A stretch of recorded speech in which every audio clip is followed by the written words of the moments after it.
Hello, everybody. Thank you so much for joining our webinar today. In today's webinar, we will be discussing criminal evolution in the age of COVID-19 and how organizations adapt to the new normal. So for our agenda for today's webinar, we will begin with introductions to our featured cybersecurity experts. Then we'll discuss new risks, attacks, and hacking trends, considerations for work from home and cloud adoption, and the future of cybersecurity strategies. We will finish with a Q&A, so please do send over your questions as they come up. My name is Keren Elazari, and I'm the Senior Director of Corporate Marketing at Perimeter 81, and I'm very happy to be your moderator for today's webinar. Joining me, I have Keren Elazari, Cybersecurity Analyst, Author, and Researcher, and Sivan Tehila, Director of Solution Architecture at Perimeter 81. Thank you both so much for joining me today. I'm very excited about this discussion. Keren, could you please give us a brief introduction to yourself and your background in cybersecurity? Absolutely. Thank you so much for inviting me to join this conversation. It's a pleasure for me. Hi, everyone. I'm Keren Elazari. I'm a security researcher and a friendly hacker from Tel Aviv, Israel. I'm the founder of B-Sides Tel Aviv, which is Israel's largest friendly hacker community, and the co-author of the Women in Tech book, which is now an Amazon bestseller, by the way. I recommend it. It's sold wherever fine books are sold. A book for women in the security industry and the technology industry. I've been in the security industry for more than half my life, for more than 20 years, and I've always been fascinated by hackers, by what we can learn from hackers, and it is my personal passion and goal to share with the world what we can learn from hackers, both criminals and friendly hackers, because I believe they push forward the boundaries of what's possible. And especially now during COVID-19, during this crisis, hackers can teach us so much. Happy to be on board and share my perspective. Thank you so much, Keren. So excited to have you. Sivan, would love to hear your introduction and learn more about your background in cybersecurity. Yeah, sure. Thank you so much, Keren. It is an honor to participate in this webinar with you and with the legendary Keren Elazari, who is also a colleague and friend. I have started my career as a cybersecurity officer in the Israeli Defense Forces. I served for 10 years and filled different positions, such as the head of the Information Security Unit of the Intelligence Corps and the CISO of the Research and Analysis Division.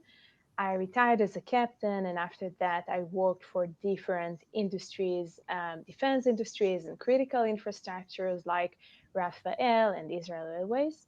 When I moved to New York, I joined Perimeter 81 as the Director of Solution Architecture. And as part of my day-to-day work, I'm helping customers to improve their security posture by using our solution based on their network design and security needs, of course. In my free time, I'm running the Cyber Ladies New York City community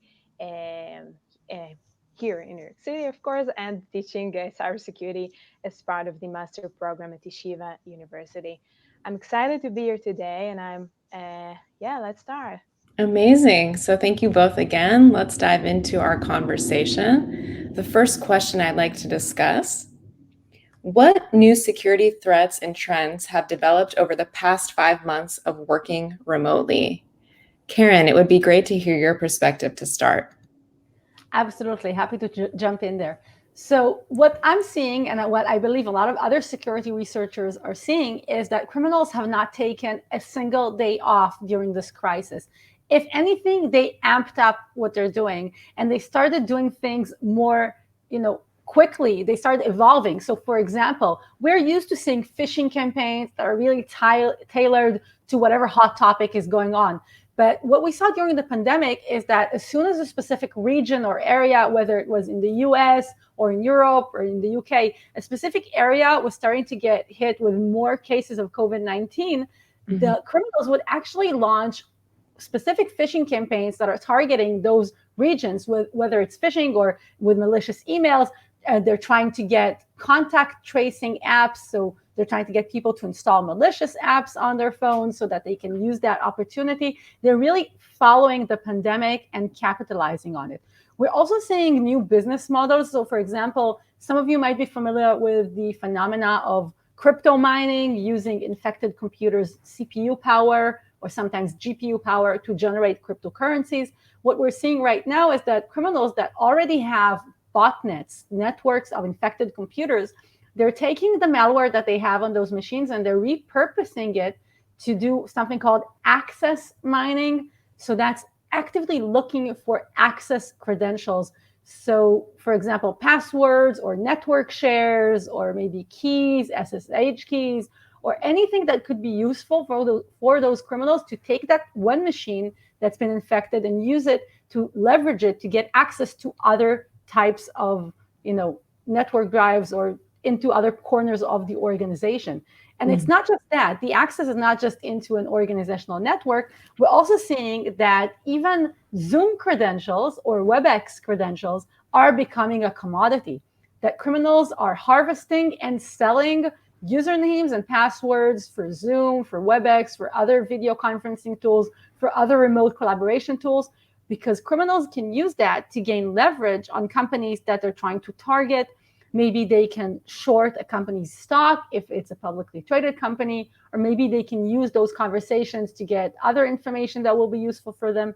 So what criminals have done, they've really looked at the pandemic as an opportunity, and it's even a renaissance. I know it sounds crass to call this incredible crisis that has changed humanity a renaissance, but for certain groups, for criminal groups, they have taken this as an opportunity to change things up and to invent new business models. So we have to take this into consideration, I think, from a security professional point of view. Can we waste this opportunity to learn from what they're doing, from what the criminals are doing? And should we be doing the same things that we've been doing in the past, few years? I think not. I think it's time for a change. And I could go into more details about this, but I'm also curious to hear Sivan's point of view. And I'm sure that you're seeing examples of this in the wild.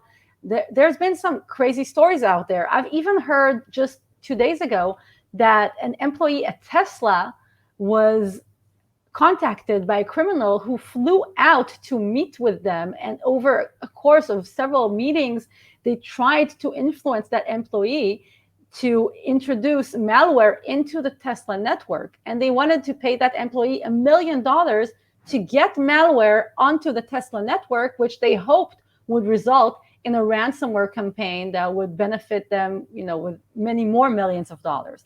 And that operation was stopped thanks to an incredible sting operation by the FBI, thankfully. But you have to think about the boldness, the audacity of how criminals are looking at, the opportunities that they have right now, and they're just going for it. There's, no holds barred. And I'm curious to hear, what you're seeing, Sivan, with maybe the people that you're working with, if you're seeing these types of bold attacks and new business models as well. Yeah, I agree. The Tesla story was really interesting, and think that this employee actually saved Tesla, and that's what we're expecting from security professionals, to keep honest, and I think he just chose the right side, and that's good to see. During the pandemic, we've seen more and more new companies and industries that embraced cloud-based infrastructures, even if in the past they never thought about the cloud as an option for them. Also, for most of them, it was the first time to practice their BCP, business continuity plan, and that was challenging for everyone. But as much as I've seen from working with customers, I think there were mainly healthcare and education organizations that were a very good target for hackers, as they used more remote access protocols and more video conference platforms, as you mentioned, Karen. And yes, attackers took advantage of the situation. They sent dedicated phishing emails that were related to COVID. And we've seen even some ransomware attacks on hospitals and healthcare companies, and Zoom booming attacks on universities' remote sessions. So during the way, companies had to adjust and think about those new threats that they were not aware of before that. And they learned how to manage that and how to apply security rules and policies in order to deal with the situation. And we're going to discuss it further later on this session, but that's what I've seen during the last couple of months. So thank you so much, Sivan. I would say overall, it's incredible to see how adaptable these hackers are and how quick they're working. So that leads me to the next question that we have here. What are some things that we should understand about the way a hacker's mind works? So Keren, you are the expert here and would love to get your take on this. What should we know about the inner workings of a hacker's mind? How are they, working now in the past and then now in a situation of a pandemic? What should we be aware of? Thanks, Keren. So it's important for me to point out that I've always considered myself a hacker, a friendly hacker, and that not all hackers are bad. But I do think that hackers do share one thing, that mindset. And to me, it's curiosity. And it's a curiosity that never stops. And it's always looking at a technology, a tool, a process, even, and thinking, okay, what else can we make it do? How can we twist this thing around? How can we use this thing in an unexpected way? So, if you're a fan of the movies like I am, I was really inspired by the film Hackers that came out in 1995 and by the character of Angelina Jolie as Acid Burn, this young, fierce high school hacker. But today, the criminals have, a similar mindset in the sense that they are always looking at how they can utilize whatever is out there, whatever is available. And there's a technical term to that as well that's called living off the land. Some security researchers will talk about living off the land. It's when criminals are able to get onto a computer or an organizational network or cloud assets, whatever it is, and they're using whatever is already on there. If there are components in the operating system that they can use to hide, to move between digital assets, to leverage them to generate cryptocurrencies, for example, or to move from one system to another organization.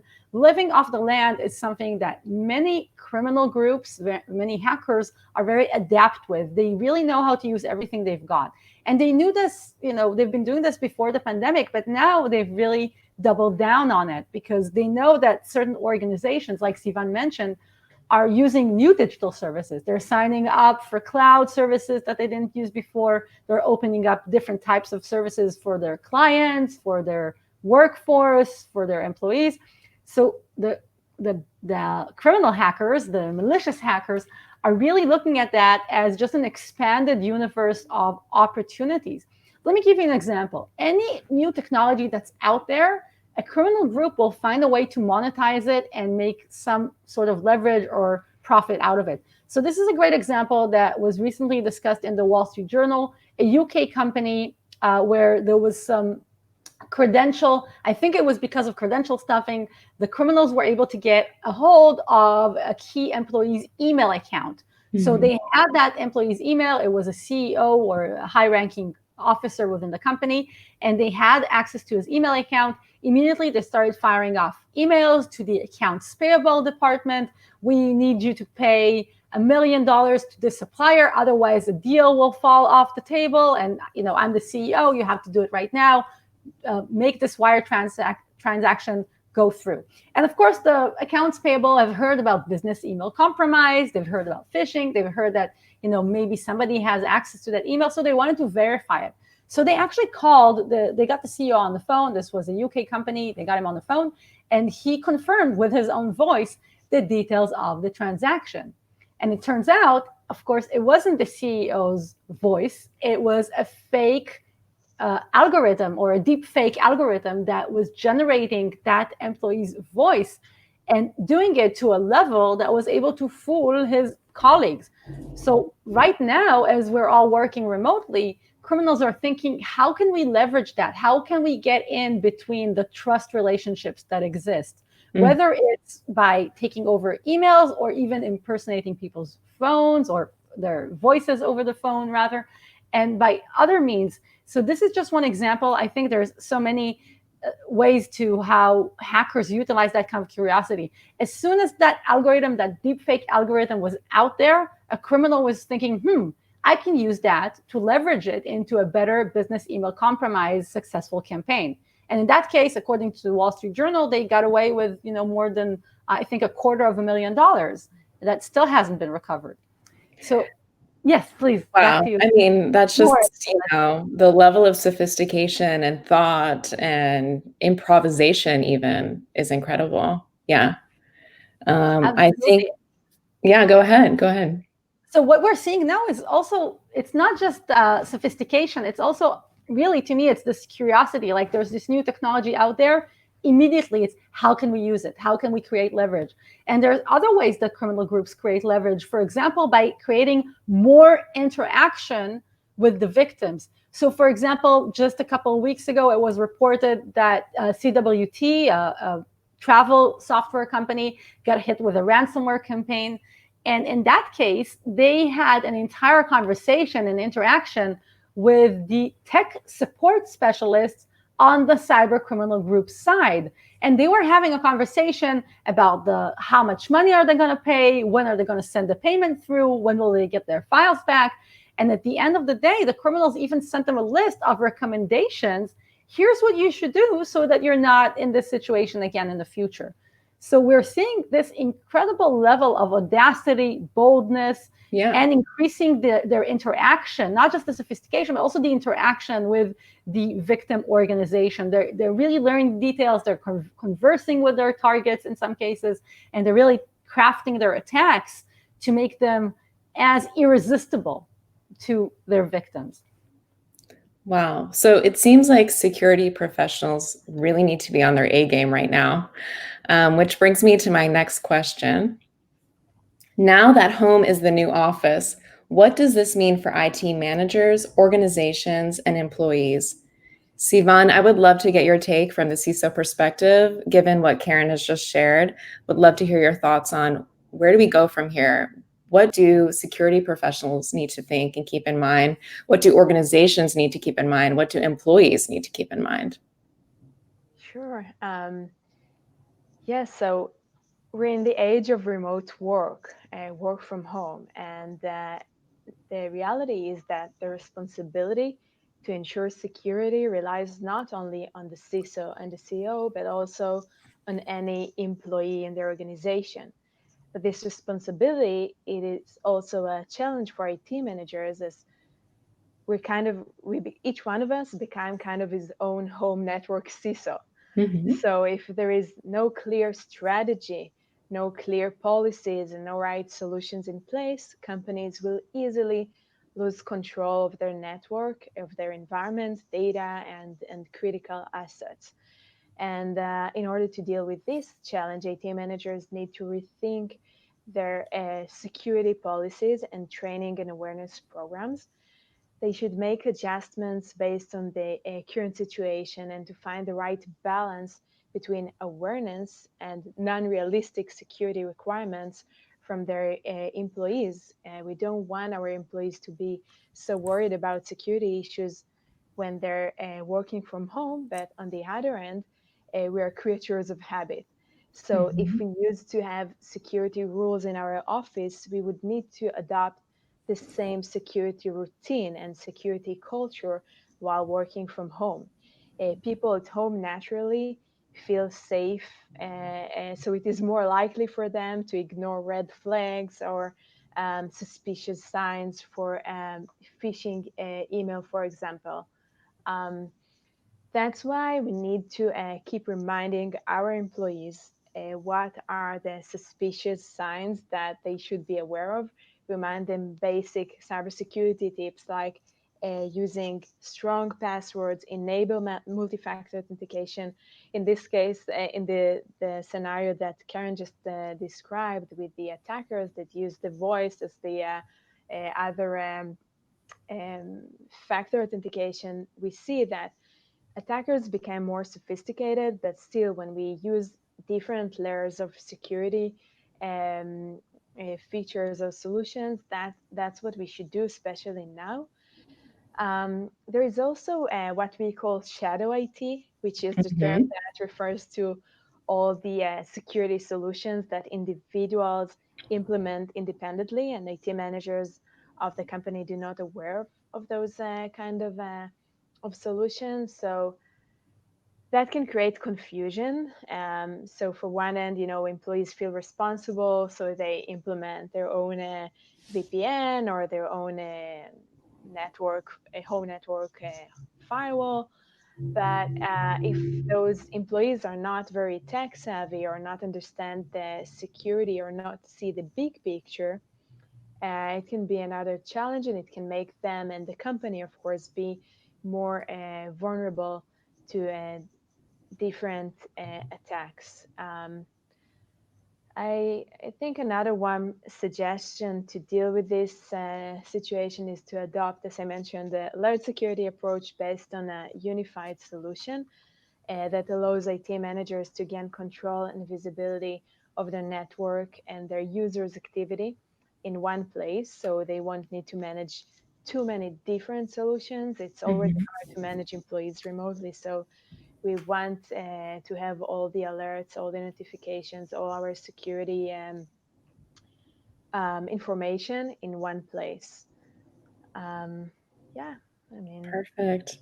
Well, that's helpful. It's a relief to hear some of those actionable tips after what we were just discussing, the way that hackers are working. So that brings me to our next question, which I'd like to share with you all and get your feedback. How has the rushed adoption of cloud computing and storage brought about more ways to exploit network vulnerabilities? So this is a really interesting question. Sivan, I'd love to start with your perspective here, because obviously with the pandemic, our adoption of cloud storage and cloud services has increased. We are moving in a different direction with our technology. So I'd love to hear your perspective on this as far as what does this mean for network security and network vulnerabilities? Yeah, I think it's also continue my answer to the last question. So I mentioned that now we have less visibility, we have less control, so we are more vulnerable.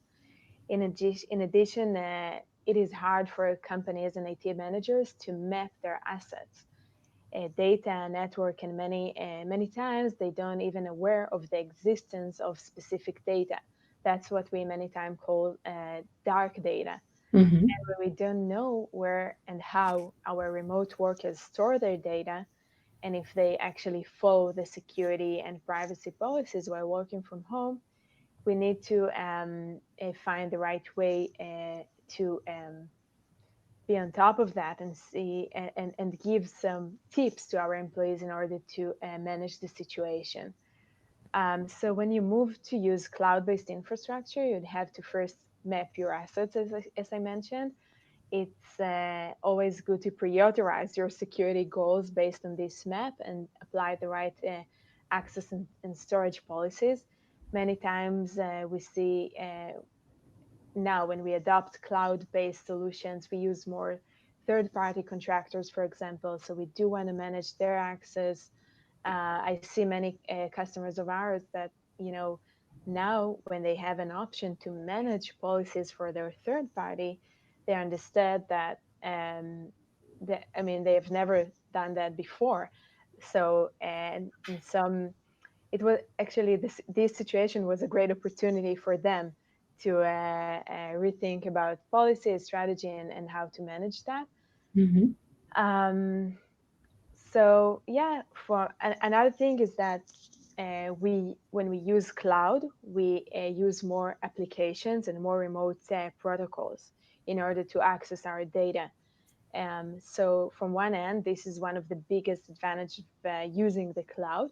But from the other end, if we're not managing this remote access and not making sure to use the right encryption protocols and methods, attackers will be able to easily use this door to exploit the network. So I'm sure Keren will be able to. Yes.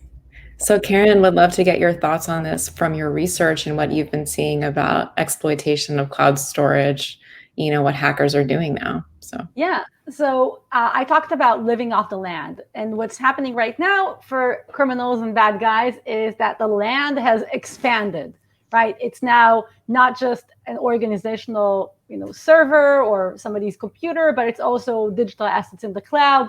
It's almost infinite computing power that they can leverage as well if they can get on your, let's say, AWS cloud land asset. and sky. Yeah. Yeah, absolutely. So the land, the sky, it's a universe. Okay, it's an expanding universe of opportunities for attackers. And to double back on what Sivan said, people at home have become, the CTO of their home environment or the chief security of their home environment.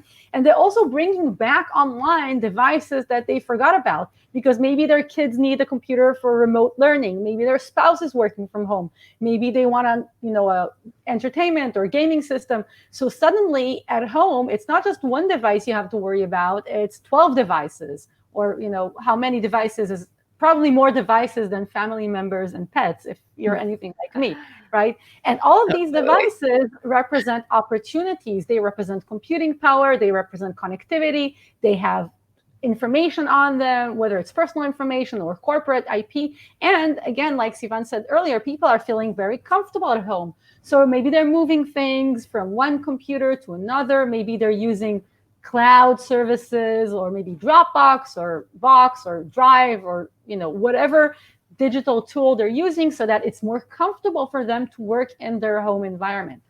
And whatever dark IT or shadow IT services people sign up for right now, they're not gonna delete them. They're not gonna stop using them in a couple of months when we go back into the office. Hopefully, when we go back to regular or a new type of hybrid work and home kind of setup. So whatever digital services an organization is now including, allowing, bringing in, that's here to stay, and that includes the vulnerabilities and the opportunities for bad guys.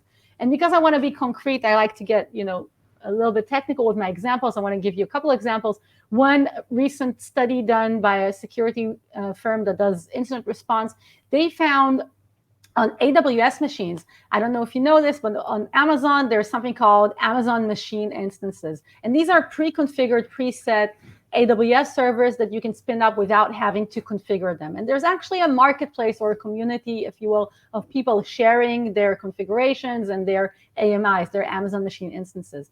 Mm-hmm. And they found that some of these instances already pre-included some malicious payload in them as well.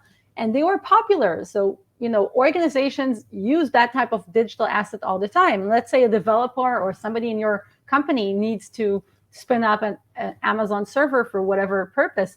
They are not necessarily going to become the cloud security experts that are going to look at how that machine is configured and whether it allows that machine to generate cryptocurrencies or to do other activities. And they just trust that Amazon machine instance because it's in the Amazon marketplace.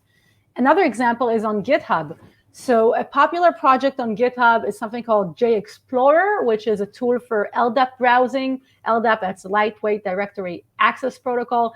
And people who use LDAP are generally traversing networks. They have maybe different, environments, whether it's the IT environment of one company or another company, and they're moving things between those two, and they might be using this tool called JExplorer. So criminals targeted that tool specifically, and they created a fake or a forked project on GitHub hosting the same code for JExplorer, the same open source project, which I think more than 2 million people use. And what the criminals did is that they created they added some features to make it, an interesting, advanced version of the software. But of course, they also added malware, and any machine that installed that particular, piece of code had some backdoors that were available for the bad guys to use it later on as part of a botnet. What's even more surprising is what that botnet was used for. It was actually part of a sneaker botnet, and that's for sneakers, for buying sneakers. So that is highly specific. It's a highly specific, highly unique niche market for criminals to develop botnets that help them buy sneakers in auctions. I'm not going to get into details of that. It's a fascinating story. I read about it on a great blog called dfir.it. Look it up. It's a great story. But the point is, criminals know that we're using all of these digital services, cloud services, GitHub, AWS, and that companies are doing things in a different way. And even companies that didn't want to be part of the cloud, right? It's kind of a common saying I've heard these days. People are answering the question, what moved your digital transformation forward? Was it your CEO, your CTO, COVID-19, right? Yeah. For so many companies that were hesitant, that were thinking maybe we need to reconsider our security strategy, maybe some cloud, not all of it, bam, 3 months, companies were doing things virtually and in different ways. And that, of course, has created opportunities that are here to stay for criminals, right? It's a new service or a new type of protocol, a new app, whatever it is. The criminals are looking at those services and they're looking at what's popular and they're thinking, okay, somebody who uses AWS won't notice if I spin up a popular AMI, a popular Amazon machine instance, and put some malware in it. And they're looking for people that will install that LDAP browser because that's going to help them move between networks. That's going to help them get code on machines that are well placed with credentials to have access to different networks. So they're really sophisticated and they're absolutely looking at these trends, right? The criminals don't need Gartner or Forrester to tell them how companies are using cloud services. The criminals probably know what cloud services are being used better than some of the security managers and the IT managers at the companies that are using these services. That's why we call it shadow IT or dark IT, right? And the bad guys, they know about it and they're there and they're having a field day. And I am excited about it just because, yes, it's challenging, but to me as a security researcher, it's part of why I became so fascinated with this field. It's never boring. It's an evolution. It's a constant, not just a cat and mouse game. It's like a 3-dimensional chess game. Everything that happens, every technology trend that happens, every new capability that happens, the bad guys and the hackers out there are going to look at it and turn it on its head and find a clever way to do something about it. And that's why I enjoy spending my time learning about how they go about that so that we can get better at what we do as security professionals. Absolutely. So they're utilizing the latest technologies, wearing the coolest sneakers. It sounds like. I look forward to reading this article. Oh yeah, I'll share it. I'll share it with you. Please. And please, everybody on the webinar, I'll put it on my Twitter afterwards, so you can follow me on Twitter, K3R3 and 3. I'll put some links to the stuff I discussed so that you can read up more on these fascinating stories. Amazing. Thank you, Keren. Awesome. So let's go into our final question. Moving forward, how should organizations evolve their cybersecurity strategies? So I think that this is a great question, considering what we've discussed, leading up until this point. We've heard a lot about the, approaches that hackers are taking, the curiosity they have, the technologies they're using, practical tips for what security managers can do. But what do we see as far as the future and the evolution of cybersecurity in light of what we've discussed? So Keren, would love to start with you and get your perspective. Sure. So something I'm personally passionate about, and I've been on a crusade on this topic, and some people have heard me ranting about it, is this idea of passwords. And I personally think passwords belong in the dark ages where they came from, because they don't represent the reality of a modern individual today. Especially now, as we're working remotely, we each have to remember or memorize or have down on a note or in a password manager dozens of different credentials for different systems that we rely on every day. I personally believe that needs to go out the window, and that we have the opportunity now, especially now with COVID-19, to reestablish, rethink how we verify, how we authenticate people, machines, applications with something better than, bits which rely on a very volatile piece of memory, human memory, or maybe, your password manager, which is slightly less volatile, but still, not the most reliable way to maintain access and credentials and the keys to the kingdom, essentially. So we talk about multi-factor authentication, and Sivan mentioned this. Today, multi-factor authentication, most cases, is a text that, a couple digits of numbers that is sent by SMS, or maybe you have an app that does that.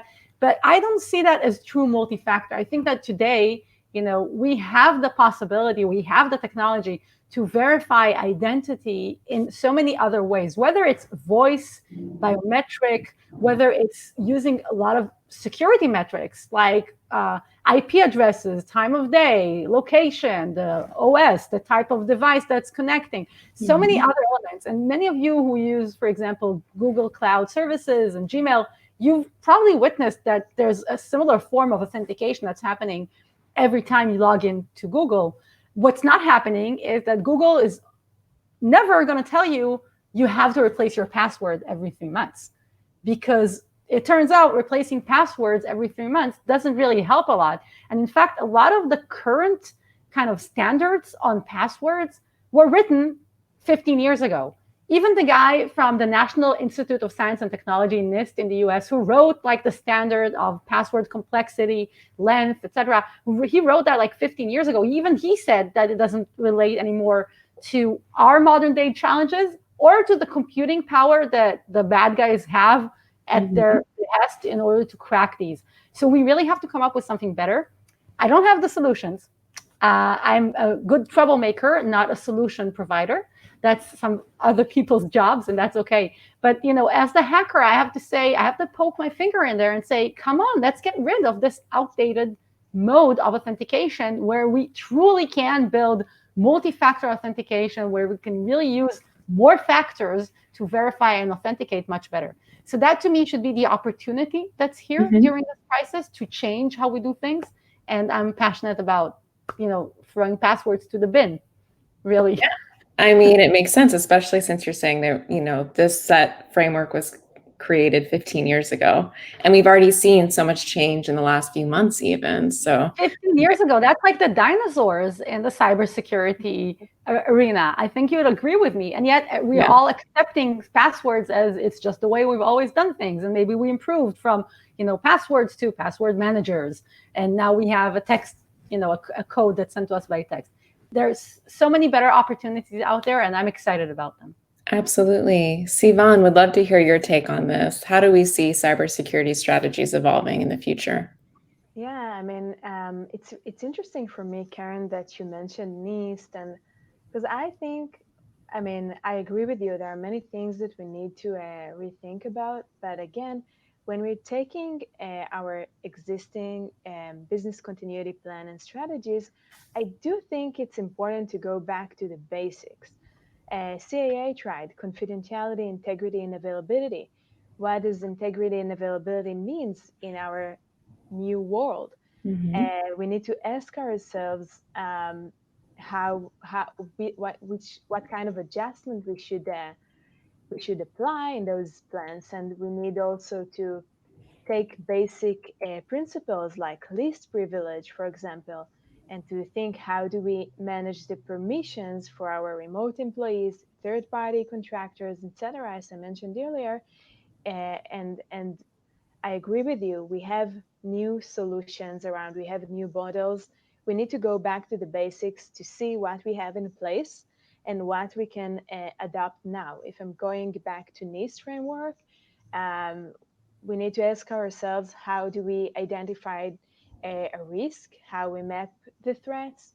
How do we protect our environment now? What kind of new solutions or new layers of security we should use in order to manage our remote access? We're protecting, I think the best example is that in the past we used to protect only the perimeter. Now, in the new world, we understand that this is a very old method. In a world where there is no perimeter, we have to protect not only outside, but also inside the network by creating micro-segmentation, for example, in order to prevent lateral movement of an unauthorized user. Is it enough? I guess it's not, but it's another layer. How do we detect an incident? Do we have solutions that integrate with SIEM, security incident and event management platforms, or not? Do we need a SIEM? Do we have a security operations center with the right analyst, with qualified analysts that know the environment good enough to be able to respond to an incident in real time. So what's the fifth? I think recovery. So if I mentioned the NIST, so it's identify, protect, detect, respond, and in order to recover, we also sometimes need to learn the lesson in a hard way. So I think this situation with COVID was the first time for many companies to practice their. I'm sorry. No worries. Do you want a water break? No, this is why Sivan is the CISO, because she's so methodical and comprehensive in her answer. Absolutely. And, it's easy for me, or easier, at least from my point of view, to be the outsider, the hacker that's poking holes at things and saying that thing is broken and we can exploit it. And of course, the defender's job, the security professional's job, like Sivan is saying, is really all encompassing, right? She really has, as a CISO, she puts on her CISO hat, she really has to think about all of these different things. And you're right, Sivan, I agree with you. There's definitely some good stuff in there, right? Security basics, the CIA triad, absolutely. And that reminds me actually that a lot of organizations are now talking about the zero trust paradigm. And to me, I think that the zero trust paradigm, while it might be kind of like the new black, it's very sexy, it's very chic, a lot of people are looking at it, it actually brings back a lot of those classics like least privilege. And it brings to me, this opportunity to rethink authentication as well, because zero trust also means that you verify, you authenticate each and every transaction, service, microservice, that you absolutely microsegmentations, like you mentioned. So yes, this is an opportunity for the security industry and the security professionals out there to look at how you're doing things. And I think it should be like a massive wake-up call. Can we do the same things we did a year ago, 2 years ago? We probably need to wake up to this new world. And like Sivan said, the perimeter is dead. So long live the new perimeter, which is everywhere, right? It's everywhere with business, it's everywhere where data is. Yeah, I also believe that, we need to go back to basics, but we also should be aware of new methodologies, new solutions, new framework in the market. And we see a very high demand for unified security solutions, for example, that based now on this SASE model, SASE architecture, which is a new a model for a secure SASE. It's basically, I'm sorry, I'm going to go back. SASE is a secure access service edge. And I would love to say a few words about that, because I think all our discussion actually leads me to talk about that, as SASE combines different network security functions with WAN capabilities in order to support the dynamic, secure access needs of organizations. And these capabilities are usually delivered as a service based upon the identity of the entity, real-time context, and security and compliance policies. And this package of technologies, including SD-WAN, Secure Web Gateway, CASB, Zero Trust Network Access, and Firewall as a Service, is as a core abilities with the ability to actually identify sensitive data or malware and monitoring of sessions for risk and trust levels. And I know it's a lot of buzzwords in one sentence, but what I'm trying to say is that we do have a lot to deal with. We do have a lot of security layers, security solutions in place. SASE model, I think it's relevant now more than ever, as it combines all of those functions together in one place. And I've seen while I was working with customers during the pandemic, I saw how IT managers are really excited about this new model and this new mindset and those new solutions in order to gain control and visibility of their network and their users' activities. And this is a key. Control and visibility are key in order to be able to manage our environments remotely, our remote employees, and to prevent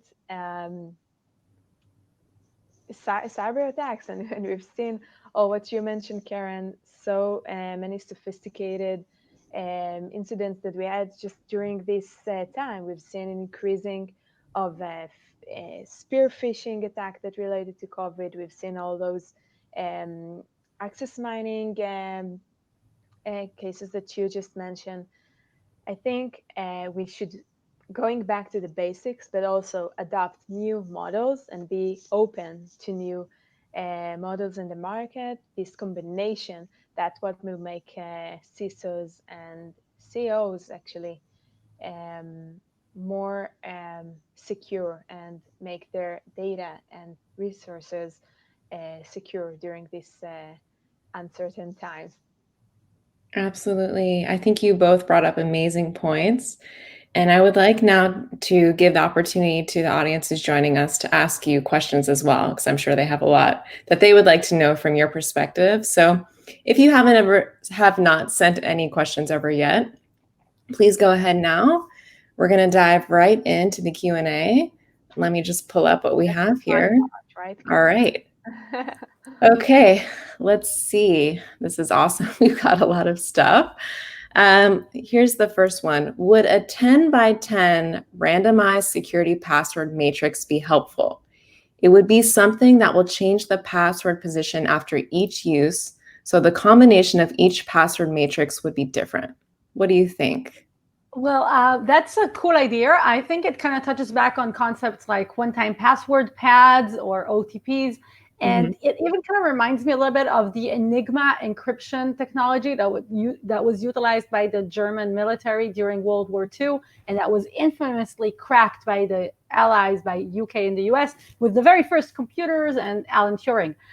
Personally, I find that might be useful for some limited use cases, but what I'm getting at with getting rid of passwords is really making life easier for the people that have to use them. So building in authentication and verification into the technologies that we use every day. Simple example, when our phones started doing thumbprint recognition and then later on face recognition, a lot of people that may not have even used like a 4-digit PIN before now started securing their phone with like a state-of-the-art biometric technology because it was simple to use and it worked. So I believe that's what we need to do, is come up, as an industry, come up with different authentication modalities that make life easier for most people. And yes, certainly we can come up with more sophisticated one-time password solutions for very specific services, but I'm really looking forward to getting rid of the entire password concept, honestly. Absolutely. Got it. I have I have quite a few questions here. Sivan, you might be able to address this one. Where should smaller businesses start when attempting to implement security functions in small steps that fit their more limited budgets? It's a great question. Yeah, it's a great question, because I think I've been working with many SMBs during the last couple of months. I think even companies that never thought about adopting security solution, especially for remote sessions, are now doing that.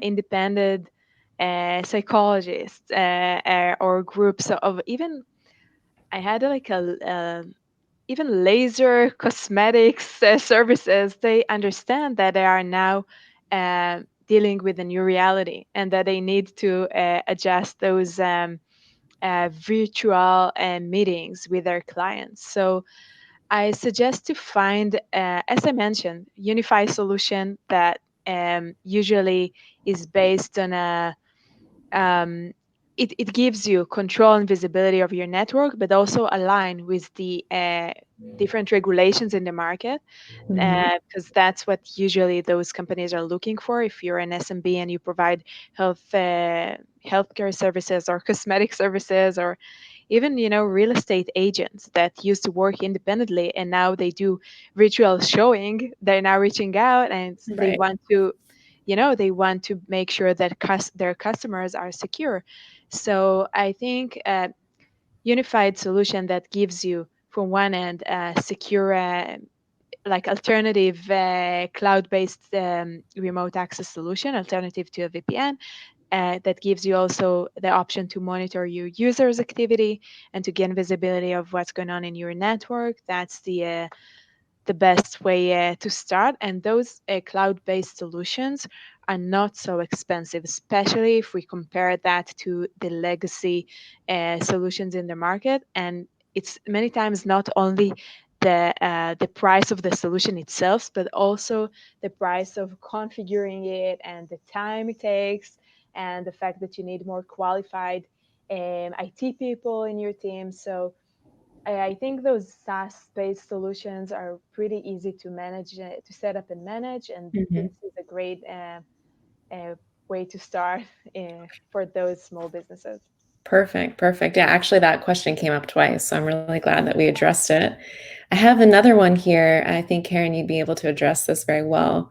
What are the security layers that a hacker has to get through?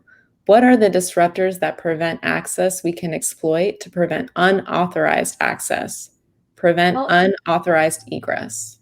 That's a great question. So, some of the examples I've given here in this talk were like super sophisticated, but at the end of the day, there's one layer, which I think a lot of hackers start with, and that's the human layer. That's the human element. That's the person who gets tricked or manipulated into clicking something, giving out their credentials, installing something. Right now, we're all getting kind of used to doing work from home and video chats. So we're all kind of, waiting to get invites into our calendar. We know that, now we're logging into this new service. We have to probably install a plugin. It doesn't like that browser. It only likes this browser. So we are actually really conditioned to comply with a lot of things that hackers will capitalize on. So that's the human layer, and that's the first layer that's there.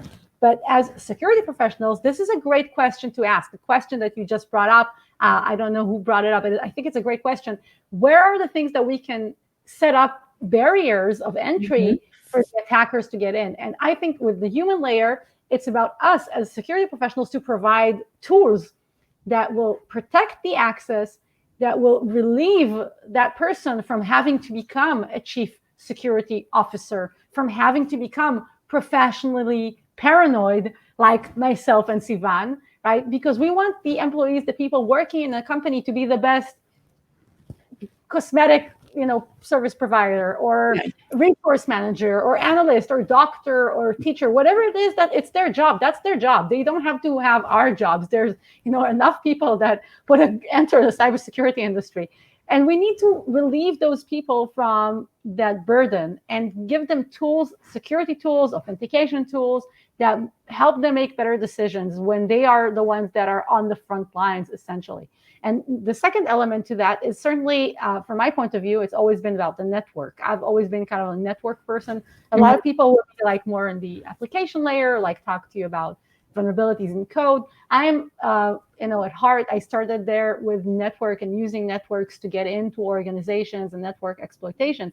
So the network layer is where you want to have, like Sivan mentioned, you want to put up more controls, more visibility. I think now is really a time to question, where do effective security controls live? Are they on the endpoints? Are they on the mobile devices? Are they in the organizational firewall, wherever that might be? Are they in the cloud? Are they everywhere, right? And to me, it's eventually going back to the TCP/IP. It's going back to the network layer and looking at the communications, the protocols, the things that are coming in and out of machines and between servers or services, and trying to put up some roadblocks there. I'm a little biased there because I'm kind of like, that's my background. But certainly, I think this is a great question to ask as an organization, and might be a different answer for different business, small business, big business, lots of, cloud uses, less cloud uses. It's a really good question to ask. For us, with our threat model, where do we, where are the layers where we should really focus our attention and our energy on? And I think during this time, having kind of that critical thinking could be very helpful. So Grant, thank you for that one. Yeah, of course. There's another question here, which I think leads very nicely from what you've been discussing. Don't you think that it is time to break the paradigm that cybersecurity is defense only? Are there any attack back solutions that you know of? I think that's really a that's great a fun, question. crunchy question. So Yeah. yes, okay. So first of all, yes, there's this trend or this phenomena in the security industry called active defense, and you might call that more casually hackback or attackback. And it's been around for a couple of years. In fact, I even wrote a report on that, like an analyst report about that, probably 6 or 7 years ago, where I highlighted certain companies and certain technologies. And for those who've never heard about this idea of active defense, what it boils down to is whether you, as a security professional, as a defender, whether you have any capacity to make life harder for the attacker by interacting with the attack in some way. So a simple example would be you create a PDF file on your organizational network, and that PDF file is kind of titled crown jewels.pdf. And then if the attacker, grabs that, downloads that, copies it, renders it, runs it somewhere, that PDF then calls home and tells you, this is the IP address, this is the geolocation, this is the time and day and the make of the machine, and this is like the environment of the attacker. And then maybe you can use that and you go to law enforcement, you say, here's the evidence, right? It's not a smoking gun. It's more like you put powder on the floor and then the bad guy stepped in the powder and took that powder with them, and then you can kind of track them. That's kind of like the analog equivalent. So this would be a simple kind of active defense measure, a very simplified example. A more complicated example would be, of course, honeypots and honey nets and creating simulated environments within your network for the attackers to kind of get lost in. And there's certainly a variety of innovative Israeli cybersecurity companies in that space that will create technologies that would do that for you. I personally find that's higher probably on the maturity metrics for organizations to deploy that. That's something that's kind of more like a defense organization would do that, or maybe a finance institution that gets hit with a lot of attacks. They want to do divert some of those attacks into a simulated environment. But the idea with active defense, it all goes back to, can you increase the interaction with the attack as it's happening so you mess it up somehow? You get in their way, you block their way, you force the attackers to make a move that will then allow you to block them, to identify them, even to maybe go to law enforcement and say, here's the information we got, we want to stop this attack from happening. It does not mean, at least from my point of view, we're going to shut down that computer that just, scanned our system. That would be illegal. And I think that would be very clearly illegal in a lot of different jurisdictions. But I think this is a fascinating concept. And some companies are doing it. It's not for everybody. Certainly, I don't know if it's for small businesses necessarily, but it definitely bears thinking about as we look towards the future. Absolutely. I would like to add here. I think Keren, I agree. I don't think it's a different level of maturity for companies to have this kind of but still, most of the companies that respect themselves are security companies doing penetration testing as part of their risk assessment process and before they build their security strategy. So I do think that when you work in defense, or if you're a CISO, you still have to always keep in mind this hacker mindset. Absolutely. And to keep up with your vulnerabilities based on penetration testing. There are different ways to do that. I'm not gonna talk about that deeply, but when we work in defense, we always need to think about the other side and to take into consideration the attack vectors and the attacker mindset. Absolutely. And that's my entire career. It's built on the attacker mindset and how we can learn so much. There's a saying that there's no better teacher than your adversary. And it's absolutely right, whether it's red team testing, penetration testing, learning, conducting simulated attacks on your environment. That's also a great way to teach your business people the process, like what happens. Put them in the room or a virtual room and, run them through ransomware or some cloud breach or data breach and see what happens in the organization, what decisions get made. That's a fantastic way to prepare. And it's actually something you want to do before you're already in the hot seat and something terrible happened, right? You don't want to think about what your procedures are when, the bad stuff has already happened. That's kind of too late for the incident. Yeah. Yeah. Absolutely. Fun questions. So Yeah, thanks so much. I have another question here. What do you think of the potential for FIDO and FIDO2 authentication? It's a fun question, but I'll be honest, I don't want to dig deeper into a specific technology right now. For those unfamiliar with it, this is a standard that's being advanced for authentication tokens, and at least a couple of companies are using it. I personally have a couple of tokens that use the FIDO technology. I think there's a lot of promise there. Certainly, physical security tokens will have a part in our future, in the future of authentication. But I don't think they're the only part of that puzzle. I think the puzzle is more complex. And again, I would really, truly like to see true multi-factor, where we rely on a lot of different elements, biometric elements, technical elements, security control data, a lot of contextual data, behavioral biometrics to make those decisions in real time. And there's some companies working on interesting parts of that puzzle. It's probably going to be a complicated puzzle with different elements to it. And FIDO definitely has its part in that as well. It's always about the big picture when you choose the solution, right? Absolutely. Yeah. I have another question here, which I think is a really practical question for us to address. Now that the workforce is moving to the home, how can we prevent workers from underestimating the dangers of social media? And how can we add security since they are on more open networks? So that's it's $1 million question, right? Yeah. That's or like multi-million-dollar question. I think these are the challenges that many organizations are faced with. And like Sivan said in the beginning of this webinar, psychologically, people are at home, like this is their safe zone, this is their environment, and they're not as vigilant as they might be when they're in the organizational, perimeter, physically when they're inside the office.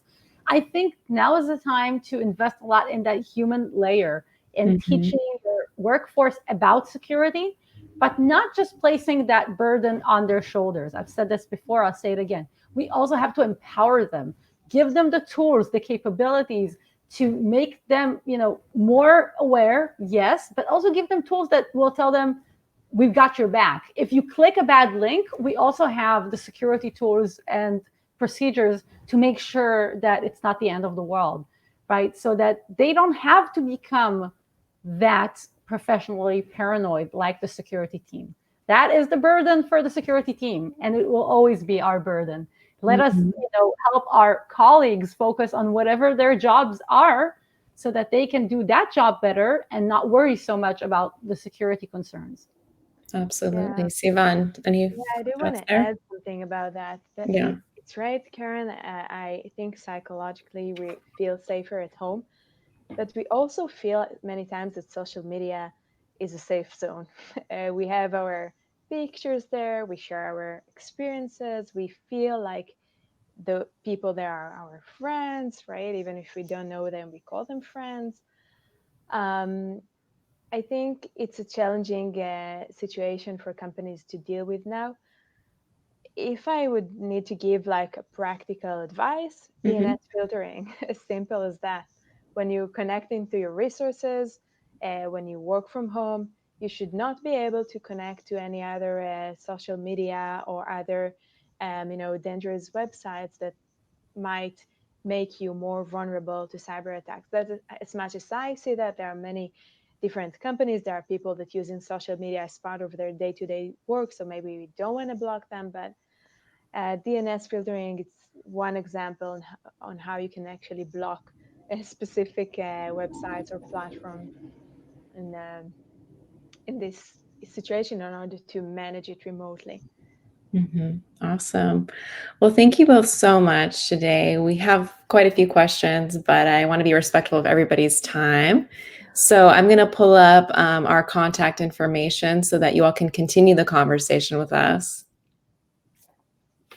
So thank you again for joining today's webinar. Special thanks to our guests, Keren Elazari and Sivan Tehila. I really, really appreciated your insights today. I hope that all of you that joined us enjoyed the webinar and the conversation. And again, the conversation doesn't end here. So for more information, you're welcome to visit us at www.perimeter81.com. or you can email us at sales@perimeter81.com. And of course, feel free to follow us for latest updates, webinars, and content on LinkedIn. We have a LinkedIn profile, Perimeter81. I hope that everybody has an amazing day. And again, I want to thank you all, Keren and Sivan, for taking the time today. It was an awesome webinar. It was really great to get your perspective. I see a lot of people put comments here just saying that they really appreciated your insights. So thank you both so much. It was a great conversation, and I look forward to the next time. So thank you all. Thank you, everyone. Bye-bye. See you out there. Stay safe. Thank you. Bye, everyone. Bye.